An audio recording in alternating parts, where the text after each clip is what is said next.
Hi friends, welcome back to our channel. ഇന്ന് ഞാൻ കാണിക്കുന്നത് എഗ് പഫ്സിൻ്റെ വീഡിയോ ആണ്.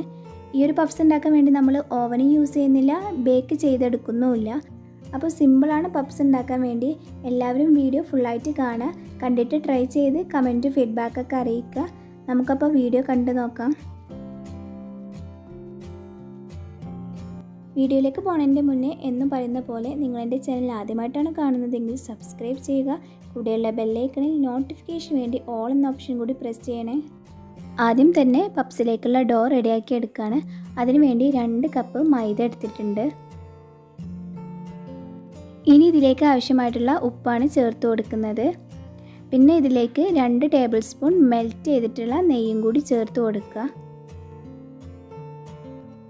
ഇനി ഇതിലേക്ക് ആവശ്യമായിട്ടുള്ള വെള്ളം കൂടി ചേർത്ത് കൊടുക്കണം.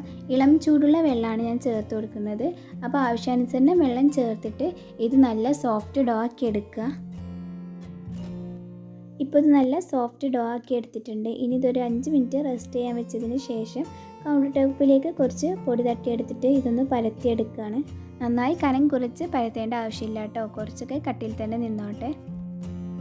ഇനി നമ്മൾ ഇതിലേക്ക് ചേർത്ത് കൊടുക്കുന്നത് ബട്ടറാണ്. റൂം ടെമ്പറേച്ചറിൽ ഇരിക്കുന്ന ബട്ടറാണ് നമ്മളിതിലേക്ക് ചേർത്ത് കൊടുക്കേണ്ടത്. അപ്പോൾ ഇതിന് മുകളിലൂടെ നന്നായിട്ട് ബട്ടർ അപ്ലൈ ചെയ്ത് കൊടുക്കുക. നിങ്ങളുടെ കയ്യിലപ്പോൾ ബട്ടർ ഇല്ലെങ്കിൽ നെയ്യ് അപ്ലൈ ചെയ്ത് കൊടുത്താലും മതി. ഇനി ഇതിൻ്റെ മുകളിലൂടെ ഇതുപോലെ മൈദപ്പൊടി ഒന്ന് തൂവി കൊടുക്കുക. മൈദപ്പൊടിയൊക്കെ തൂവി കൊടുത്തതിന് ശേഷം നമുക്ക് ഈ ഒരു ഡോ ഫോൾഡ് ചെയ്തെടുക്കണം. അപ്പോൾ ഞാൻ ഈ ഒരു സൈഡിൽ നിന്നാണ് ആദ്യം ഫോൾഡ് ചെയ്യുന്നത്. ഇനി ഞാൻ വീഡിയോയിൽ കാണിക്കുന്ന പോലെ ഓപ്പോസിറ്റ് സൈഡ് എടുത്ത് അതിൻ്റെ മുകളിലേക്ക് വെച്ച് കൊടുക്കുക. ഒന്ന് പ്രസ് ചെയ്തതിന് ശേഷം അവിടെയും മൈദപ്പൊടിയും ബട്ടറൊക്കെ ഒന്ന് അപ്ലൈ ചെയ്ത് കൊടുക്കുക. ഇനി നമ്മൾ വീഡിയോയിൽ കാണിക്കുന്ന പോലെ ഈ ഒരു സൈഡിൽ നിന്ന് ഫോൾഡ് ചെയ്തെടുക്കുക. അതുപോലെ തന്നെ അതിൻ്റെ ഓപ്പോസിറ്റ് സൈഡിൽ നിന്ന് ഇങ്ങോട്ടും ഫോൾഡ് ചെയ്തെടുക്കുക. ഇങ്ങനെ ചെയ്യുന്ന സമയത്ത് നല്ലൊരു ഷേപ്പ് കിട്ടും. ഒന്നെങ്കിൽ റെക്റ്റാങ്കിൾ ഷേപ്പ് അല്ലെങ്കിൽ ഒരു സ്ക്വയർ ഷേപ്പ് ഉണ്ടാക്കിയെടുക്കുക. പിന്നെ നമ്മൾ ഫോൾഡ് ചെയ്യുന്നത് പപ്സിന് നല്ല ലെയേഴ്സൊക്കെ കിട്ടാൻ വേണ്ടിയിട്ടാണ്. ഇനി ഇതൊരു 10 മിനിറ്റ് ഫ്രീസറിൽ വെച്ചിട്ടൊന്ന് തണുപ്പിച്ചെടുക്കുക.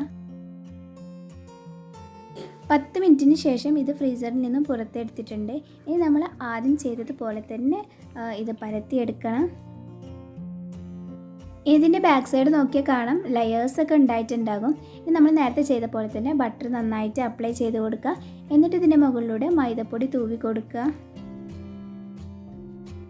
അതിനുശേഷം ഇനി നമ്മൾ ഈ ഒരു സൈഡിൽ നിന്നാണ് ഇത് ഫോൾഡ് ചെയ്തെടുക്കേണ്ടത്. പിന്നെ ഇതിൻ്റെ ഓപ്പോസിറ്റ് സൈഡിൽ നിന്ന് ഫോൾഡ് ചെയ്തെടുക്കുക. എന്നിട്ടൊരു റെക്റ്റാങ്കിൾ ഷേപ്പോ അല്ലെങ്കിൽ സ്ക്വയർ ഷേപ്പോ ആക്കിയെടുക്കുക. അപ്പോൾ അതാ ഇത്രയേ ഉള്ളൂ പണി. ഇനി ഇത് 15 മിനിറ്റ് നമ്മൾ ഫ്രീസറിൽ വെച്ചിട്ടൊന്ന് തണുപ്പിച്ചെടുക്കണം. ഡോ റെഡിയാവുന്ന ടൈം കൊണ്ട് ഇതിലേക്കുള്ള ഫില്ലിങ്സ് റെഡിയാക്കി എടുക്കണം. അതിനുവേണ്ടി ഒരു പാനിലേക്ക് എണ്ണ ഒഴിച്ച് കൊടുത്തിട്ടുണ്ട്. സാധാ വെളിച്ചെണ്ണ ആയിട്ട് കൊടുത്തിട്ടുള്ളത്. പിന്നെ ഇതിലേക്കൊരു 4 വലിയ സവാള ഇങ്ങനെ നീളത്തിൽ കട്ട് ചെയ്ത് ചേർത്ത് കൊടുക്കുക. ഞാനിവിടെ 8 വലിയ സവാള എടുത്തിട്ടുണ്ടായിരുന്നു കേട്ടോ. കൂടുതൽ പപ്സ് ചെയ്യുന്നുണ്ടായിരുന്നു, അതുകൊണ്ടാണ്. പിന്നെ ഇതിലേക്ക് ആവശ്യത്തിനുള്ള ഉപ്പ് ഇട്ട് കൊടുക്കുക. ഈ സവാള നന്നായിട്ടൊന്ന് വഴന്ന് വരണം. സവാള നന്നായി വഴന്ന് വരുമ്പോൾ അതിലേക്ക് 2 പച്ചമുളക് ചെറുതാക്കി കട്ട് ചെയ്തതും 1 ടേബിൾ സ്പൂൺ ജിഞ്ചർ ഗാർലിക് പേസ്റ്റും കൂടി ചേർത്ത് കൊടുക്കുന്നുണ്ട്. ഇനി ഇത് നന്നായിട്ടൊന്ന് മിക്സ് ചെയ്തെടുക്കുക. ഇനി ഇതിലേക്ക് 1 ടേബിൾ സ്പൂൺ മുളക് പൊടിയും 3/4 ടേബിൾ സ്പൂൺ മല്ലിപ്പൊടിയും 1/4 ടീസ്പൂൺ മഞ്ഞൾപ്പൊടിയും 1 ടേബിൾ സ്പൂണിനടുത്ത് കുരുമുളക് പൊടിയും കൂടി ചേർത്ത് കൊടുക്കുകയാണ്. ഇനി ഇത് നന്നായിട്ടൊന്ന് മിക്സ് ചെയ്തെടുക്കുക. സവാള നന്നായിട്ട് വഴന്ന് വരണം, അപ്പോഴാണ് ആ പപ്സിൻ്റെ കറക്റ്റ് ടേസ്റ്റൊക്കെ കിട്ടുക. ഇപ്പോൾ ഇത് റെഡി ആയിട്ടുണ്ട്. ഇനി നമുക്ക് ഫ്ലെയിം ഓഫ് ചെയ്യാം. ഇനി ഇതിലേക്കുള്ള മുട്ടയും കൂടി റെഡിയാക്കി വെക്കുകയാണ്. അപ്പോൾ മുട്ട പുഴുങ്ങി എടുത്തിട്ട് അതിനിങ്ങനെ ഹാഫാക്കി മാറ്റിയെടുക്കുന്നുണ്ട്. അപ്പോൾ 15 മിനിറ്റിന് ശേഷം ഞാൻ ഡോ പുറത്തെടുത്തിട്ടുണ്ട്. ഇനി ഇത് നമ്മൾ ഒന്നും കൂടി പരത്തിയെടുക്കുകയാണ്. ഈ ഒരു ഡോ വെച്ചിട്ട് നമുക്ക് 8 പപ്സ് ഉണ്ടാക്കിയെടുക്കാൻ പറ്റും. നല്ല തിന്നായിട്ട് പരത്തേണ്ട ആവശ്യമില്ല, കുറച്ചൊക്കെ കട്ടിയിൽ തന്നെ നിന്നോട്ടെ.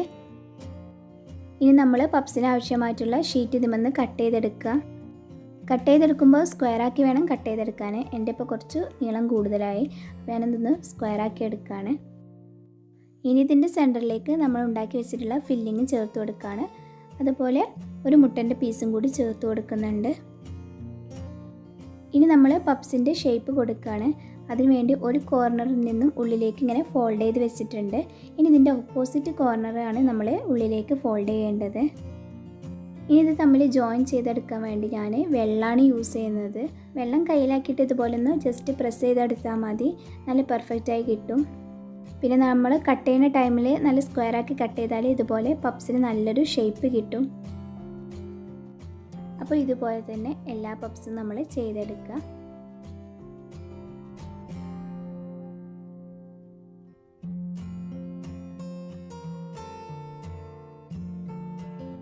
പപ്സൊക്കെ ഇപ്പോൾ റെഡി ആയിട്ടുണ്ട്. ഇനി നമ്മളിത് ഫ്രൈ ചെയ്തെടുക്കണം.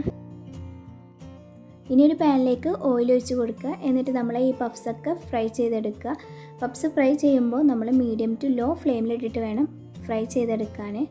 എങ്കിലാണ് പപ്സ് ഉൾവശമൊക്കെ വന്നിട്ട് നന്നായിട്ടൊന്ന് പൊങ്ങിയൊക്കെ വരിക. പാനിലേക്ക് പപ്സ് ഇടുമ്പോൾ ഇങ്ങനെ കമഴ്ത്തി വേണം വെക്കാൻ.